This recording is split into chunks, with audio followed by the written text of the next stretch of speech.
BD news. केंद्रीय मंत्री शिवराज सिंह चौहान ने कहा कि हमने विकसित कृषि संकल्प अभियान शुरू किया था, तब भी किसानों ने शिकायत की थी कि वो जो बीज खरीदते हैं अक्सर या तो खराब होती है या तो नकली। इस समस्या को दूर करने की जरूरत थी। पुराना बीज अधिनियम 1966 का था, जिसमें सिर्फ 500 रुपए के जुर्माने का प्रावधान था। ये ज्यादातर असरदार नहीं था, इसलिए एक बीज अधिनियम की जरूरत महसूस हुई जो किसानों को घटिया नकली बीज सप्लाई करने वाली कंपनियों या व्यक्तियों से प्रभावी ढंग से बचा सके, और जो जानबूझकर ऐसा करते हैं उन्हें कड़ी से कड़ी सजा भी दी जा सके। इस नए अधिनियम में हमने पूरी तरह से ट्रेसेबिलिटी सिस्टम बनाने की कोशिश की है। आपको ध्यान होगा, बीच में हमने विकसित कृषि संकल्प अभियान भी चलाया था।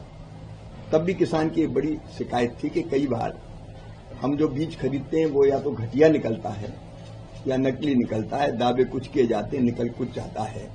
तो इससे निजात दिलाने की जरूरत है। समय समय पर और भी ये मामला उठता रहा है बीजों का, और इसलिए जो सीड एक्ट था पुराना, वो 1966 का था लगभग, जिसमें थोड़े बहुत 500 रुपए के जुर्माने का प्रावधान था। वो बहुत प्रभावी नहीं था।